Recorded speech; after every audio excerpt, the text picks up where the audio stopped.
প্রিয় শিক্ষার্থীরা, আসসালামু আলাইকুম। আশা করি সবাই ভালো আছো এবং নিরাপদে আছো। পবিত্র ঈদ উল ফিতরের ছুটি কাটিয়ে আমরা আবারও যথারীতি আমাদের ভার্চুয়াল ক্লাসে উপস্থিত হয়েছি। তোমাদের সাথে আজকের ক্লাসে আমি উপস্থিত আছি। আমি রিফাত জাহান, প্রভাষক, সমাজবিজ্ঞান বিভাগ, মহিলা কলেজ, চট্টগ্রাম। প্রিয় শিক্ষার্থীরা, আজকে আমরা গণপ্রজাতন্ত্রী বাংলাদেশ সরকার কর্তৃক তোমাদের যেই সংক্ষিপ্ত সিলেবাস দেওয়া হয়েছে সেই সংক্ষিপ্ত সিলেবাস নিয়ে আলোচনা করব। আজ আমি সমাজবিজ্ঞান প্রথম পত্র নিয়ে আলোচনা করব। সমাজবিজ্ঞান প্রথম পত্রের সমাজবিজ্ঞানের মৌল প্রত্যয় চতুর্থ অধ্যায়, এই অধ্যায় নিয়ে আমি আলোচনা করব।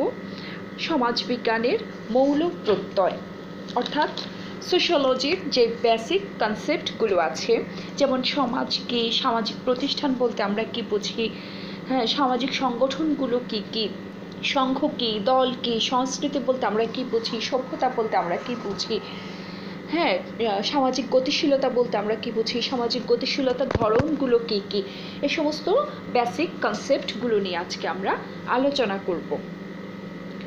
প্রিয় শিক্ষার্থীরা, শিক্ষণফল আজকের পাঠ শেষে তোমরা যা জানতে পারবে, সমাজের সংজ্ঞা, বৈশিষ্ট্য ও কার্যাবলী ব্যাখ্যা করতে পারবে, সমাজ বিবর্তনের ধারাগুলো বিশ্লেষণ করতে পারবে, অর্থাৎ সমাজবিজ্ঞানী মর্গান, সমাজবিজ্ঞানী কার্ল মার্কস, তারপরে হচ্ছে তোমার এই যে ল্যান্সকির সমাজ বিবর্তনের যে ধারাগুলো দিয়েছেন সেই ধারাগুলো সম্পর্কে আমরা আলোচনা করব। সংস্কৃতি ও সভ্যতার ধারণা ব্যাখ্যা করতে পারবে। প্রিয় শিক্ষার্থীরা, এসো আমরা এখন সরাসরি আমাদের পাঠে চলে যাই। যে কনসেপ্ট অফ সোসাইটি, হ্যাঁ, সমাজবিজ্ঞানের অন্যতম গুরুত্বপূর্ণ প্রত্যয় হচ্ছে সোসাইটি বা সমাজ। সাধারণ কথায় সমাজ অর্থ সহযোগিতা, সমাজ অর্থ সংঘবদ্ধতা, সামাজিক বন্ধন ও সামাজিক সংহতির পারস্পরিক মেলবন্ধনই হচ্ছে সমাজ। হ্যাঁ, মানুষ যখন উদ্দেশ্য সাধনের জন্য, উদ্দেশ্য ও লক্ষ্যকে কেন্দ্র করে যখন জনসমষ্টি পারস্পরিক মিথস্ক্রিয়ায় সংগঠিত হয়, তখন সেটাই হচ্ছে সমাজ। সমাজবদ্ধতার মূল ভিত্তি হচ্ছে মানুষের সুসংবদ্ধতা বা দলবদ্ধতা। সমাজে মানুষ কখনোই একা বসবাস করতে পারে না, তাকে সংঘবদ্ধ হয়ে বসবাস করতে হয়। তোমাদের টেক্সট বুকে তোমরা অনেক সমাজবিজ্ঞানীরই সংজ্ঞা পাবে। এখানে আমি দু একজন সমাজবিজ্ঞানীর সংজ্ঞা বলছি। যেমন ম্যাকাভার এবং পেজ তাদের সোসাইটি গ্রন্থে উল্লেখ করেছেন, society is an system of social relationships in and through which we live. অর্থাৎ সমাজ হলো সামাজিক সম্পর্কের প্রণালী বা প্রক্রিয়া বা ধারাবাহিকতা যার মধ্যে আমরা বসবাস করি। হ্যাঁ, অর্থাৎ সংজ্ঞা দুটি বিশ্লেষণ করে আমরা বলতে পারি ম্যাকাইভারের মতে সমাজ হচ্ছে সহযোগিতা, সমাজ হলো সামাজিক সম্পর্কের পূর্ণাঙ্গ রূপায়ণ। যেমন জিসবার্গ তার ফান্ডামেন্টালস অফ সোশিওলজি গ্রন্থে উল্লেখ করেছেন, সমাজ হলো সামাজিক সম্পর্কের এক জটিল বন্ধন যার দ্বারা প্রত্যেকে পরস্পরের সঙ্গে যুক্ত থাকে। ডেভিড পোপিনি তার সোশিওলজি গ্রন্থে বলেছেন, সমাজ হচ্ছে এমন একটি ব্যাপক গোষ্ঠী যা মানবীয় মৌলিক প্রয়োজন মেটাতে পারে এমন সব সামাজিক অনুষ্ঠান প্রতিষ্ঠানকে অন্তর্ভুক্ত করে। সুতরাং আসলে আমরা যদি সমাজের উপর যে সংজ্ঞাগুলো বললাম, বিভিন্ন তাত্ত্বিকদের যে সংজ্ঞাগুলো বললাম, আমরা যদি সেগুলো পর্যালোচনা করি তাহলে আমরা বলতে পারি যে সমাজ হচ্ছে সহযোগিতা, সমাজ হচ্ছে সংঘবদ্ধতা, সামাজিক বন্ধন ও সামাজিক সংহতির পারস্পরিক মেলবন্ধন হচ্ছে সমাজ। সমাজ হচ্ছে একটি সাধারণ জীবনযাপন প্রণালী, সমাজ হচ্ছে সামাজিক সম্পর্কের জটিল জাল ও ব্যবস্থা, সমাজ পারস্পরিক সম্পর্ক ও পারস্পরিক নির্ভরশীলতার সূত্রে আবদ্ধ, এবং সমাজ হচ্ছে অবশ্যই একটি বৃহৎ মানবীয় সংগঠন। প্রিয় শিক্ষার্থীরা, এখন আমরা সমাজের বৈশিষ্ট্যর কথাগুলো যদি বলি, আমরা আসলে এতক্ষণ সংজ্ঞার মধ্যে যে কথাগুলো আলোচনা করেছি বা যেমন সহযোগিতা, সংঘবদ্ধতা, এগুলো প্রত্যেকটাই কিন্তু হচ্ছে সমাজের বৈশিষ্ট্য। হ্যাঁ, যেমন ঐক্যবদ্ধতা, সহানুভূতি, সমাজ সার্বজনীন, সমাজ প্রাচীনতম সংস্থা, সমাজ সর্বব্যাপক, সমাজে পারস্পরিক সচেতনতা বিদ্যমান, সমাজ হচ্ছে চলমান, সমাজ সর্বদা পরিবর্তনশীল, সমাজের ধারাবাহিকতা আছে। হ্যাঁ, ঐক্যবদ্ধতা অর্থাৎ সমাজে প্রত্যেকটা মানুষ একজন আরেকজনের সঙ্গে ঐক্যের বন্ধনে আবদ্ধ থাকবে, একজনের প্রতি একজন আমাদের দায়িত্ব কর্তব্য বোধ আছে। সমাজে বসবাস করতে গিয়ে আমাদেরকে সেই দায়িত্ব কর্তব্য বোধগুলো অবশ্যই মেনে চলতে হয়। সহানুভূতি, সামাজিক সহানুভূতি সম্প্রদায়ের একটা গুরুত্বপূর্ণ বৈশিষ্ট্য। সদস্যগণ পরস্পরের প্রতি সহানুভূতিশীল থাকে। পরস্পরের প্রতি সহানুভূতি সমাজ এবং সম্প্রদায়ের মূল বন্ধন। সমাজটা হচ্ছে সার্বজনীন, সমাজ একটা প্রাচীনতম সংস্থা। সমাজ হচ্ছে সর্বব্যাপক, সমাজে পারস্পরিক সচেতনতা বিদ্যমান, সমাজ হচ্ছে চলমান, সমাজ সর্বদাই পরিবর্তনশীল। স্থান কালের প্রেক্ষাপটে সমাজ প্রচলিত পরিস্থিতির সঙ্গে পরিবর্তিত হয়। সমাজের ধারাবাহিকতা আছে। যেদিন থেকে সমাজের সূচনা হয়েছে সেদিন থেকে কিন্তু সমাজের কোথাও কোনো ছেদ পড়েনি। অবিরাম ধারাবাহিকতায় সমাজের গতি ঊর্ধ্বমুখী হয়েছে মাত্র। সমাজের এই গতি প্রকৃতিকে কেউ সরল রৈখিক বলে দাবি করেন, কেউ বা এই গতিকে চক্রাকার হিসেবে মনে করেন। কিন্তু যেভাবেই হোক সমাজটা কিন্তু চলমান, সমাজটা পরিবর্তনশীল, এবং এই পরিবর্তনটা অবশ্যই ইতিবাচকভাবেই কিন্তু সমাজের পরিবর্তনটা অবভিয়াসলি হচ্ছে।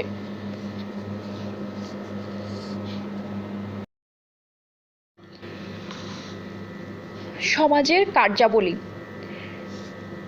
আমরা সমাজে বসবাস করতে গিয়ে কিন্তু নানা প্রয়োজনে একে অপরের সাথে নির্ভরশীল হয়ে পড়ছি, একে অপরের উপর নির্ভরশীল। আর এই নির্ভরশীলতা থেকেই কিন্তু সৃষ্টি হয় পারস্পরিক মিথস্ক্রিয়া।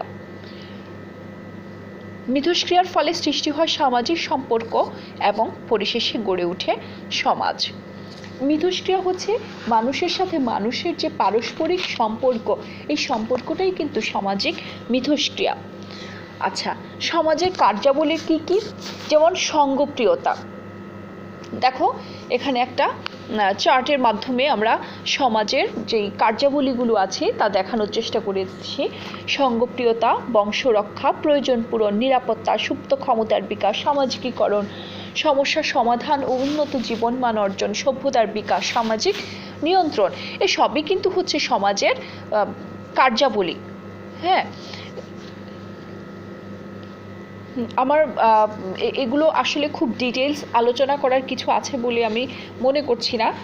তারপরেও যেমন ধরো সুপ্ত ক্ষমতার বিকাশ, সমাজে বাস করেই মানুষ তার জীবনে তা অর্জন করতে পারে। সমাজ ছাড়া মানুষের অন্তর্নিহিত গুণাবলীর বিকাশ সম্ভব নয়। সমাজে মানুষ পরস্পরের মধ্যে ভাবের আদান প্রদান, সাহায্য সহযোগিতা, এমনকি দ্বন্দ্ব, কলহ, নিন্দা, প্রশংসা সবকিছুই ব্যক্তির সুপ্ত গুণাবলীর বিকাশ সাধনে সহায়তা করে। প্রকৃতপক্ষে মানুষের রাজনৈতিক, অর্থনৈতিক, সামাজিক ও নৈতিক জীবনের ভিত্তিভূমি হচ্ছে সমাজ। সামাজিকীকরণ আমরা সবাই জানি, যে প্রক্রিয়ার মধ্য দিয়ে মানব শিশু ক্রমাগতভাবে একজন সামাজিক মানুষে পরিণত হয় সেটাই হচ্ছে সামাজিকীকরণ প্রক্রিয়া। এবং এই সামাজিকীকরণ প্রক্রিয়ার মধ্যে সমাজ, পরিবার, রাষ্ট্র, ধর্ম, বিদ্যালয়, অসংখ্য এজেন্সি আছে, অসংখ্য বাহন আছে। এবং এই বাহনগুলোর মাধ্যমেই কিন্তু আমরা কি শিখছি? আইন কানুন শিখছি, রীতিনীতি শিখছি, আচার আচরণ শিখছি, ন্যায়বোধ, অন্যায়বোধ, কোনটা করা যাবে কোনটা করা যাবে না, শৃঙ্খলাবোধ, আনুগত্যবোধ, অধিকার, নিজের কর্তব্য সম্পর্কে সচেতন হচ্ছে। এবং এই সবগুলোই কিন্তু আমাদেরকে সমাজে বসবাসের উপযোগী হিসেবে মানুষ করে গড়ে তুলতে সাহায্য করছে। এবং এভাবেই কিন্তু একটা মানব শিশু এই সামাজিকীকরণের এই রুলসগুলো আত্মস্থকরণের মাধ্যমেই কিন্তু একটা পূর্ণাঙ্গ সামাজিক মানুষ হিসেবে পরিণত হয়। এই সমাজের যে আরও কার্যাবলীগুলো আছে, সমস্যা সমাধান এবং উন্নত জীবনমান অর্জন, সভ্যতার বিকাশ। সভ্যতা বিকাশের জন্য সমাজের প্রয়োজন। জ্ঞান, বিজ্ঞান, শিল্প ও সংস্কৃতিতে মানব সভ্যতা চরম শিখরে মাথা তুলে দাঁড়িয়েছে। সমাজ ছাড়া সভ্যতার বিকাশ কখনোই সম্ভবপর হতো না। সামাজিক নিয়ন্ত্রণ, মানুষের আচার আচরণ নিয়ন্ত্রণের ক্ষেত্রে সমাজের ভূমিকায় মুখ্য। মানুষ যখন যা খুশি করতে থাকলে সংঘবদ্ধ জীবন অতিষ্ঠ হয়ে উঠত। সমাজ বিভিন্ন প্রতিষ্ঠান মূল্যবোধ আইন কানুনের মাধ্যমে আচার নিয়ন্ত্রণ করে শান্তি শৃঙ্খলা ও সুস্থ পরিবেশ বজায় রাখে। প্রিয় শিক্ষার্থীরা, আমরা এখন সমাজ বিবর্তনের যে ধারা আছে তা নিয়ে আলোচনা করব, ট্রেন্ডস অফ সোশ্যাল ইভলিউশন। আমরা প্রথমে হারবার্ট স্পেন্সারের যে দৃষ্টিভঙ্গি আছে তা নিয়ে আলোচনা করব। হারবার্ট স্পেন্সার সমাজকে ব্যাখ্যা করেছেন সহজ থেকে জটিল প্রক্রিয়ায় রূপান্তর হিসেবে, অর্থাৎ স্পেন্সার বলছেন সমাজ পরিবর্তিত হচ্ছে সিম্পল টু কমপ্লেক্স। আমরা একটু আগে বলেছি সমাজের একটা বৈশিষ্ট্য হচ্ছে কি, সমাজ সদা সর্বদা পরিবর্তনশীল। হারবার্ট স্পেন্সার এই পরিবর্তনটাকে ব্যাখ্যা করেছেন সিম্পল টু কমপ্লেক্স, অর্থাৎ সমাজ সহজ সরল অবস্থা থেকে জটিল অবস্থায় রূপান্তর হচ্ছে। হারবার্ট স্পেন্সার জীবদেহের প্রেক্ষাপটে সমাজের সামাজিকীকরণ করেছেন। তিনি সমাজকে সচেতন সত্তা হিসেবে ধরে নিয়ে বিবর্তনের প্রক্রিয়ার সাথে সঙ্গতি রেখে সমাজের বিকাশ দেখিয়েছেন। স্পেন্সার অতীত ও বর্তমান সমাজের বিবর্তনের উপর ভিত্তি করে সমাজকে শ্রেণীকরণ করেছেন। স্পেন্সার সামাজিক প্রকরণের জন্য কাঠামোগত জটিলতার মাত্রা ও বিবর্তনবাদী স্তরকে ভিত্তি হিসেবে বিবেচনা করেছেন। বিবর্তনের যে মৌলিক সূত্র সিম্পল টু কমপ্লেক্স, অর্থাৎ সহজ সরল অবস্থা থেকে জটিল অবস্থায় উত্তরণ প্রক্রিয়া, এই সূত্রের প্রয়োগ দেখা যায় স্পেন্সারের সামাজিক বিকাশের পর্যায়ে সমাজকে নির্দিষ্ট দুটি পরিমণ্ডলে আবদ্ধকরণের ক্ষেত্রে। তিনি সমাজের আকৃতি, জটিলতা, স্থায়িত্ব, নেতৃত্ব, অর্থনৈতিক ও ধর্মীয় সংগঠনের মাত্রার উপর ভিত্তি করে সরল সমাজকে যোদ্ধা সমাজ অর্থাৎ যুদ্ধভিত্তিক সমাজ মিলিটারি সোসাইটি এবং জটিল সমাজকে শিল্প সমাজ ইন্ডাস্ট্রিয়াল সোসাইটি বলে আখ্যায়িত করেছেন। আচ্ছা, এবার আমরা মর্গানের সামাজিক বিবর্তন তত্ত্ব নিয়ে আলোচনা করছি। লুইস হেনরি মর্গান সমাজের সাংস্কৃতিক বিবর্তন স্তরকে প্রথমত তিনটি ভাগে ভাগ করেছেন: বর্ণদশা, সেভাগারি, বর্বরদশা, বারবারিজম, সিভিলাইজেশন বা সভ্যতা। বন্যদশা এবং বর্বরদশাকে মর্গান আবার তিনটি ভাগে ভাগ করেছেন এবং সভ্য যুগকে আবার দুটো ভাগে ভাগ করেছেন। যেমন বন্যদশা এবং বর্বরদশা, যে নিম্ন বর্ণদশা, মধ্য বর্ণদশা, উচ্চ বর্ণদশা। বর্বরদশায় একইভাবে আবার তিনটা ভাগে ভাগ করেছেন: নিম্ন বর্বরদশা, মধ্য বর্বরদশা এবং উচ্চ বর্বরদশা। আচ্ছা, তাহলে দেখো বর্ণদশায় কি ছিল, নিম্ন বর্ণদশা, মধ্য বর্ণদশা, উচ্চ বর্ণদশায় সবগুলো, অর্থাৎ বর্ণদশাটাকেই উনি আবার তিনটা উপভাগে বিভক্ত করেছেন। যাই হোক, দেখো মানব জাতির শুরু থেকেই আসলে সেভাগারির শুরু, আর এর সমাপ্তি ঘটে মানুষ যখন মাছ আহার করা এবং আগুনের ব্যবহার করতে শিখে। এ পর্যায়ে মানুষ তার আদিম প্রবৃত্তির দ্বারাই চালিত হতো এবং ফল ও বাদাম জাতীয় ফল খেয়ে জীবন ধারণ করত। স্পষ্টভাবে উচ্চারিত ভাষা এই যুগেই শুরু হয়।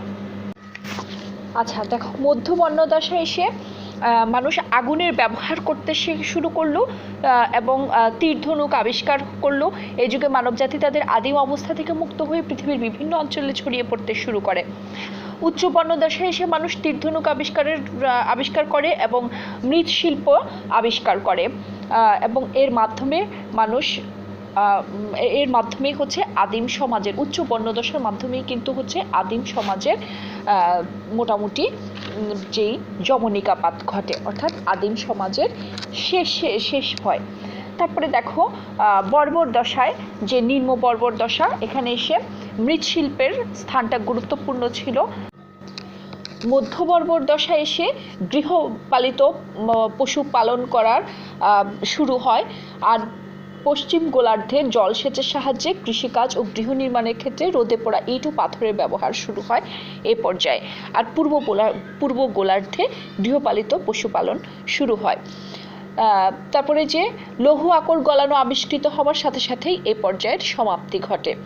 আচ্ছা, তারপরে আসো উচ্চ বর্বর দশায়। উচ্চ পর্যায়ে শুরু হয় লৌহ হাতিয়ার ব্যবহারের সাথে সাথে, আর এর সমাপ্তি ঘটে ধ্বনি সমৃদ্ধ বর্ণমালা উদ্ভাবন ও সাহিত্যমূলক রচনা সৃষ্টির সাথে সাথে। এখান থেকেই আসলে সভ্যতার শুরু হয়।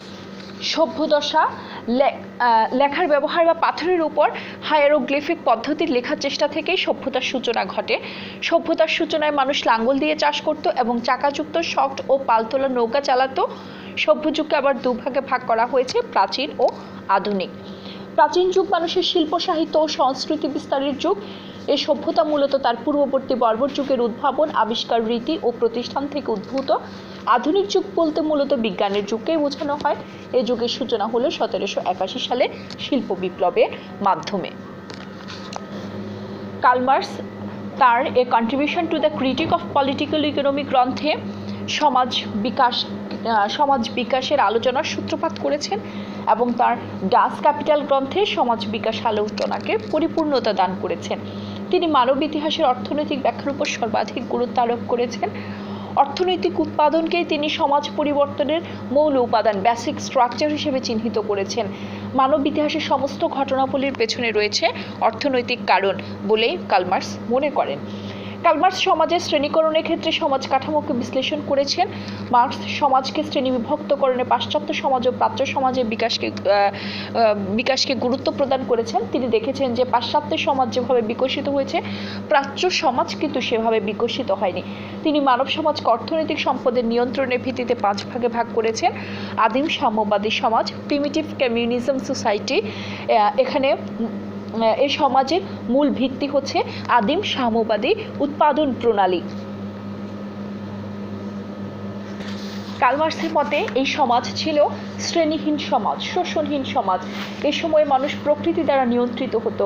পারস্পরিক সহযোগিতার ভিত্তিতেই শিকার ও সংগ্রহের উপর নির্ভর করে জীবন ও জীবিকা নির্বাহ করত। তাই শোষণের কোনো অবকাশ ছিল না এবং সুবিধাভোগী শ্রেণীরও বিকাশ হয়নি। এই সময় ক্রমশ স্ত্রী পুরুষ ভেদে প্রাকৃতিক শ্রম বিভাজন দেখা যায়। মেয়েরা রান্নাবান্না ও বাচ্চাদের লালন পালন করত। পুরুষেরা শিকারে বের হলে মহিলারা ও শিশুরা যৎসামান্য মালামাল বহন করে পিছু ছুটত। উৎপাদন শক্তি ক্রমে বেড়ে যাওয়ার সাথে সাথে প্রকৃতির দমনমূলক প্রভাব থেকে আদিম মানব সমাজ নিজেদেরকে মুক্ত করতে সচেষ্ট হলো, আর একই সঙ্গে উৎপাদনের ক্ষেত্রে সহযোগিতার পরিবর্তন সাধিত হলো। পাশাপাশি শ্রম বিভাজনের প্রসার ঘটায় বিনিময় প্রথার আবির্ভাব ঘটল। শিকার ও সংগ্রহ অর্থনীতিতে শিকার ও সংগ্রহকারীর অধিকার প্রতিষ্ঠা হলো। পরবর্তীতে শিকার ও সংগ্রহের উপকরণের মালিকানার স্বীকৃতির মাধ্যমে ব্যক্তিগত মালিকানার সৃষ্টি হলো, যা পরবর্তীতে দাস সমাজের জন্ম নেয়। স্লেভারি সোসাইটি বা দাস সমাজ। কার্ল মার্কসের মতে পৃথিবীর ইতিহাসে দাস প্রথাই প্রথম শ্রেণী নির্ভর শোষণমূলক সমাজ। আদিম সাম্যবাদী সমাজের শেষ পর্যায়ে উৎপাদন শক্তি বৃদ্ধি পাওয়া, ব্যক্তিগত সম্পত্তির উদ্ভব, উৎপাদন সম্পর্কে মৌল পরিবর্তনের মাধ্যমে পরস্পর স্বার্থবিরোধী দাস ও মনিব শ্রেণী সৃষ্টি হয়। দাস সমাজ ব্যবস্থায় 2টো শ্রেণী ছিল, একটা হচ্ছে দাস, আরেকজন হচ্ছে দাস। ফলে উৎপাদনের উপকরণে আরও পরিবর্তন লক্ষ্য করা যায়। লোহের আবিষ্কার এই সমাজে আরও এক ধাপ এগিয়ে নিয়ে যায়। কার্ল মার্কস মনে করেন অর্থনীতিকে সচল ও সবল রাখার জন্য দাসদের নিয়ন্ত্রণ, উৎপাদন ব্যবস্থা পরিচালনা ইত্যাদির প্রয়োজনে রাষ্ট্র নামক শোষণযন্ত্র সৃষ্টি হয়েছে। তাই পণ্যের ন্যায় দাস ক্রয় বিক্রয় করা হতো। সামন্তবাদী সমাজ। দাস সমাজের শ্রেণীদ্বন্দ্বের ফসল হিসেবে সামন্তবাদী সমাজের সৃষ্টি হয়। দাস সমাজে যারা ছিল দাস, তারা পরিণত হলো সার্ফ বা ভূমিদাস হিসেবে, আর যারা ছিল দাস মনিব তারাই ল্যান্ডলর্ড বা ফিউডাল লর্ড বা সামন্ত প্রভু হিসেবে আবির্ভূত হলো। সেবা ও রক্ষার চুক্তির মাধ্যমে এই সমাজ প্রতিষ্ঠিত হয়। কার্ল মার্কস মনে করেন ভূস্বামীরা ভূমিদাসদের বেকার খাটিয়ে ও খাজনা আদায় করে সামন্তবাদী সমাজের শোষণের মাত্রা বাড়িয়ে তুলিয়েছিল। সামন্তবাদী সমাজে ভূস্বামীরা অন্তঃশোষণের আশ্রয় নিয়ে উৎপাদন পদ্ধতির উন্নতিতে তৎপর হয়।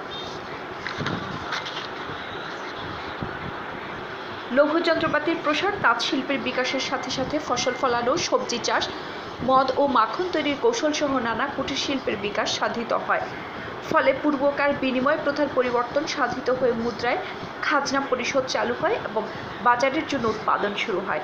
উৎপাদিত পণ্য সামগ্রী বাজার পণ্যে পরিণত হওয়ায় একদিকে পুঁজির সঞ্চয় হয় এবং পণ্য বিনিময় বাজারে ফরিয়া শ্রেণীর বিকাশ ঘটে। কার্ল মার্কসের মতে এতে সমাজের মধ্যে শোষণের মাত্রা বৃদ্ধি পায় এবং সমাজ স্তরায়িত হয়ে যায়। ফলে সামন্তবাদী সমাজের শ্রেণীদ্বন্দ্ব দেখা দেয় এবং সামন্তবাদী সমাজ ভেঙে পুঁজি সঞ্চয়ন ভিত্তিক সমাজের বিকাশ সাধিত হয়।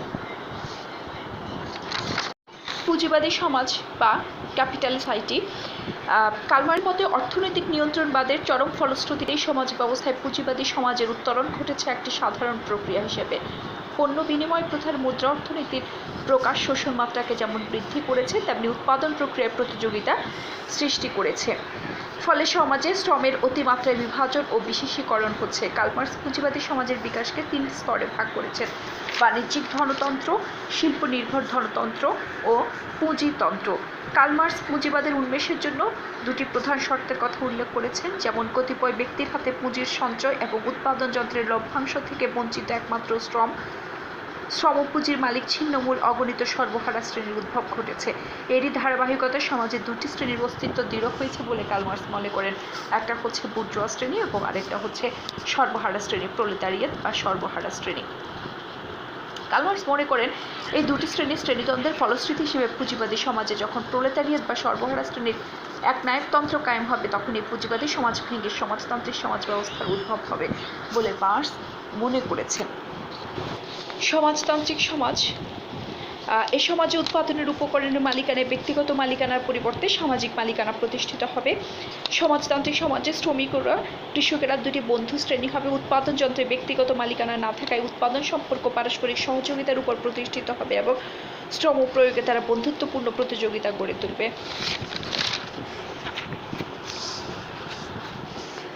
অর্থাৎ কার্ল মার্কস বলছেন যে সমাজতান্ত্রিক সমাজে ব্যক্তিগত মালিকানা বিলুপ্ত হয়ে সামাজিক মালিকানা প্রতিষ্ঠিত হবে। রাষ্ট্রের হাতেই থাকবে সমস্ত কিছুর মালিকানা। সবাই সবার যোগ্যতা অনুযায়ী কাজ করবে এবং প্রয়োজন অনুযায়ী পারিশ্রমিক পাবে। ফলে প্রয়োজন অনুযায়ী যখন সবাই পারিশ্রমিক পাবে, তাহলে আর ব্যক্তিগত মালিকানা সম্পদের পুঞ্জি ভবন ঘটবে না, সঞ্চয়ন ঘটবে না। আর সব মালিকানা যেহেতু রাষ্ট্রের হাতে থাকবে, তাই সবাই সম্পদের সুষম বন্টন হবে সেখানে। লেন্সকির দৃষ্টিভঙ্গি, লেন্সকি সমাজ বিকাশের ধারাকে মূলত 5 ভাগে ভাগ করেছেন: হান্টিং অ্যান্ড গ্যাদারিং সোসাইটি, শিকার ও সংগ্রহমূলক সমাজ; হর্টিকালচার সোসাইটি, উদ্যান কৃষি সমাজ; প্যাস্টোরাল সোসাইটি, পশুপালন সমাজ; এগ্রিকালচারাল সোসাইটি, কৃষি সমাজ; এবং লাস্ট ওয়ান ইন্ডাস্ট্রিয়াল সোসাইটি বা শিল্প সমাজ। এখন দেখো শিকার ও সংগ্রহমূলক সমাজে বৈশিষ্ট্যগুলো কি কি ছিল। এই সমাজ প্রকৃতির উপর পরিপূর্ণভাবে নির্ভরশীল ছিল। এই সমাজে জনবসতির ঘনত্ব খুব কম ছিল, সম্পদের সুষম বন্টন ছিল, কেবল লিঙ্গভেদে ও বয়সভেদে শ্রম বিভাজন ছিল। এ সমাজে কোনো সামাজিক শ্রেণীর অস্তিত্ব ছিল না। এ সমাজে খাদ্য সংগ্রহের জন্য তীর, ধনুক, বর্ষা, পাথর, হাতিয়ার ইত্যাদি সহজ সরল কৌশলগুলো চালু ছিল। উদ্যান সমাজের বৈশিষ্ট্য: সরল উদ্যান চাষভিত্তিক সমাজ শুরু হয়েছিল। উদ্যান সমাজে উৎপাদন কৌশলে গাছের বাঁকা ঢাল ও বর্ষা ব্যবহার হতো। খাদ্যের নিশ্চয়তা সৃষ্টি হয়েছিল, কিন্তু স্থায়ী বসবাস তখনই শুরু হয়নি। সম্পত্তিতে সমর্থিত মালিকানা বা দলগত মালিকানা ছিল। শ্রম বন্টন ও শ্রম বিভাজন লিঙ্গের ভিত্তিতে হতো, ফলে সামাজিক অসমতা দেখা দিয়েছিল। উন্নত উদ্যান চাষ বহুলাংশে উন্নত প্রযুক্তি ও কাঠামো ব্যবহারের উপর নির্ভরশীল ছিল। পশুপালন সমাজের বৈশিষ্ট্য: পশুর খাদ্যের অন্বেষণে সমাজের মানুষকে প্রায় যাযাবরের ন্যায় বিভিন্ন স্থানে ঘুরে বেড়াতে হতো। প্রকৃতি যে জায়গায় পশু পাওয়া যেত, মানুষ সে স্থানে গমন করত। এ সমাজে স্থায়ী রাষ্ট্র বা অর্থব্যবস্থা ছিল না। অর্থনীতির মূল ভিত্তি ছিল পশুপালন। এ যুগে জনসংখ্যার ঘনত্ব খুবই কম ছিল। লিঙ্গভিত্তিক ও বয়সভিত্তিক শ্রম বিভাজন ছিল। পশুপালন সমাজের মানব গোষ্ঠী ছিল দুর্ধর্ষ ও শক্তিশালী। এ সমাজে খাদ্যের নিশ্চয়তা তুলনামূলকভাবে বৃদ্ধি পেলেও স্থায়ী বসবাসের সৃষ্টি হয়নি তখনও। কৃষি সমাজের বৈশিষ্ট্য: খাদ্যের অনিশ্চয়তা দূর হয়েছিল। উদ্বৃত্ত খাদ্যের প্রক্রিয়াজাত করার প্রয়োজন দেখা দিয়েছিল। যাযাবর জীবনের অবসান হয়েছিল। কৃষি সমাজে স্থায়ী আবাসন নির্মাণও শুরু হয়েছিল এই সমাজে, ফলে জনসংখ্যার ঘনত্ব বৃদ্ধি পেতে শুরু করেছিল। আচ্ছা, কৃষি সমাজের অর্থনীতির মূল ভিত্তি ছিল কৃষি, তাই কৃষিভিত্তিক সভ্যতা গড়ে উঠেছিল। পারিবারিক কাঠামো বা পরিবার গঠন সুনির্দিষ্ট রূপ লাভ করেছিল। বিভিন্ন পেশাজীবী শ্রেণীর সৃষ্টি হয়েছিল। কৃষিকাজের জন্য লাঙ্গলের আবিষ্কার এবং লাঙ্গলের মাথায় ধাতু বা পাথরের সংযুক্তি শুরু হয়েছিল। জমি কৃষিতে ব্যবহৃত লাঙ্গল বিভিন্ন যন্ত্রপাতির সম্পত্তি হিসেবে বিবেচিত হতো। শিল্প সমাজের বৈশিষ্ট্য: বিভিন্ন ধরনের শক্তি ও সম্পদের ব্যবহার শুরু হয়েছিল। অর্থনীতির মূল ভিত্তি হিসেবে শিল্পের বিকাশ ঘটে এবং শিল্প উৎপাদন বৃদ্ধি পেতে থাকে। প্রযুক্তির অগ্রগতি সাধিত হয়েছিল, ফলে আধুনিক ও জটিল শ্রমবিভাজন দেখা যায় এবং পেশাগত বৈচিত্র্যেরও সৃষ্টি হয়েছিল, ফলে সমাজের শ্রেণীভিত্তিক সামাজিক স্তরবিন্যাস পরিলক্ষিত হয়। কৃষি ও শিল্প বিপ্লবের ফলে নতুন নতুন কর্মসংস্থানের সুযোগ বৃদ্ধি পেয়েছিল। বৃহৎ ও ক্ষুদ্র শিল্প এবং ব্যক্তিগত মালিকানার চরম বিকাশ ঘটে। বিভিন্ন পেশার মধ্যে প্রতিযোগিতা বৃদ্ধি পেয়েছিল, ফলে সমাজে সামাজিক গতিশীলতা বৃদ্ধি পেয়েছে, পারিবারিক ও সামাজিক সমস্যা সৃষ্টি হয়েছিল।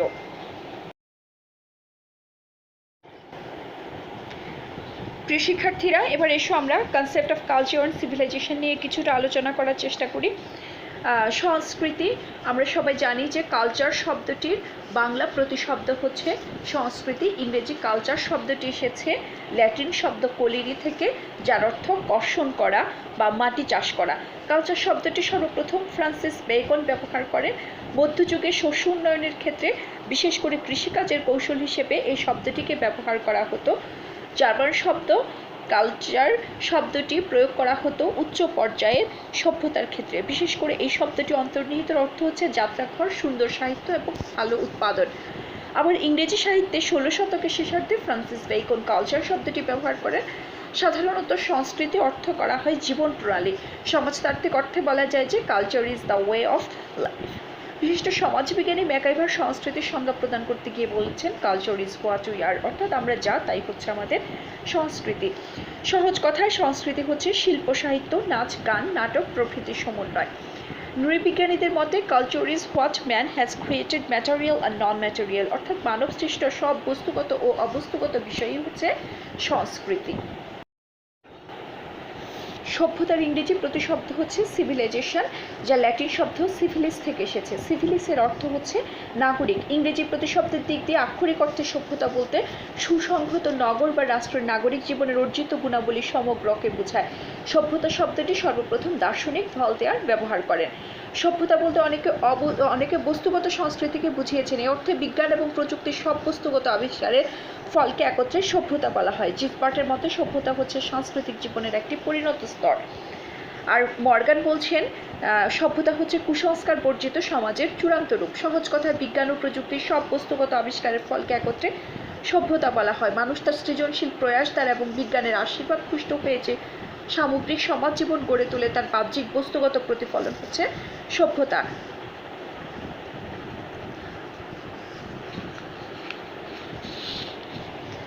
ম্যাকাইভার বলছেন civilisation is what we have, অর্থাৎ আমরা যা ব্যবহার করি তাই হচ্ছে আমাদের সভ্যতা। সংস্কৃতি হচ্ছে মানুষের ভেতরের দিক, আর সভ্যতাটা হচ্ছে আসলে মানুষের বাইরের দিক। সুতরাং সভ্যতা বলতে আমরা বুঝি মানুষ তার জীবন ধারণের ব্যবস্থা নিয়ন্ত্রণকল্পে যে যান্ত্রিক ব্যবস্থার সংগঠন সৃষ্টি করেছে তারই সামগ্রিক রূপ। কেবল যে আমাদের সামাজিক সংগঠনের নানা রূপ রীতির অন্তর্গত রয়েছে তাই নয়, নানাবিধ কারিগরি কলা কৌশল ও বাস্তব যন্ত্রপাতি ও এর অন্তর্ভুক্ত রয়েছে।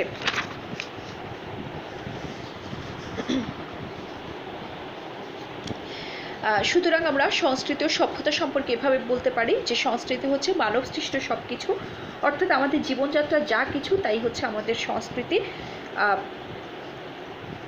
সংস্কৃতি ও সভ্যতার মধ্যে আসলে অনেক পার্থক্য রয়েছে, যদিও অনেক সমাজবিজ্ঞানী সংস্কৃতি ও সভ্যতাকে এক করে দেখেন, তারপরেও আসলে সংস্কৃতি ও সভ্যতার মধ্যে কিছু পার্থক্য রয়েছে। সেজন্য ম্যাকাইভার যথার্থই বলেছেন আমরা যা তাই হচ্ছে আসলে আমাদের সংস্কৃতি, আর আমরা যা ব্যবহার করি সেটাই হচ্ছে আমাদের সভ্যতা। আচ্ছা, এখানে বলে রাখা দরকার যে সংস্কৃতিটা হচ্ছে দুই প্রকার, একটা হচ্ছে বস্তুগত সংস্কৃতি এবং আরেকটা হচ্ছে অবস্তুগত সংস্কৃতি। প্রিয় শিক্ষার্থীরা, এই ছিল আমাদের আজকের আলোচনা। আমরা এতক্ষণ যা কিছু আলোচনা করেছি সেখান থেকে তোমাদের ছোট্ট একটা হোমওয়ার্ক থাকবে, যেই সমাজ পরিবর্তন হয়েছে বন্য, বর্বর ও সভ্য দশায়, যুক্তি দাও। আবারও বলছি, সমাজ পরিবর্তন হয়েছে বন্য, বর্বর ও সভ্য দশায়, যুক্তি দাও। এখানে বন্য, বর্বর এবং সভ্য দশায় যে বৈশিষ্ট্যগুলো আছে সেগুলো তোমরা খুব ভালো করে পড়বে, তাহলেই তোমরা এই হোমওয়ার্কটা ভালোভাবে করতে পারবে। প্রিয় শিক্ষার্থীরা, আজকে আমরা আমাদের আলোচনা এখানেই শেষ করব। তোমরা সবাই মনোযোগ দিয়ে লেকচারটি শুনবে, প্রয়োজনে নোট ডাউন করবে। তোমাদের সব টেক্সট বুকগুলোতে খুব সুন্দর করে এই আলোচনাগুলো আছে। তোমরা লেকচারটা মনোযোগ দিয়ে পড়বে এবং টেক্সট বুকটা পড়বে। যেখানে অসুবিধা হবে সেখানে আমাকে জানাবে, হোমওয়ার্কটা করবে। সবাই ভালো থেকো, সুস্থ থেকো। আল্লাহ হাফেজ।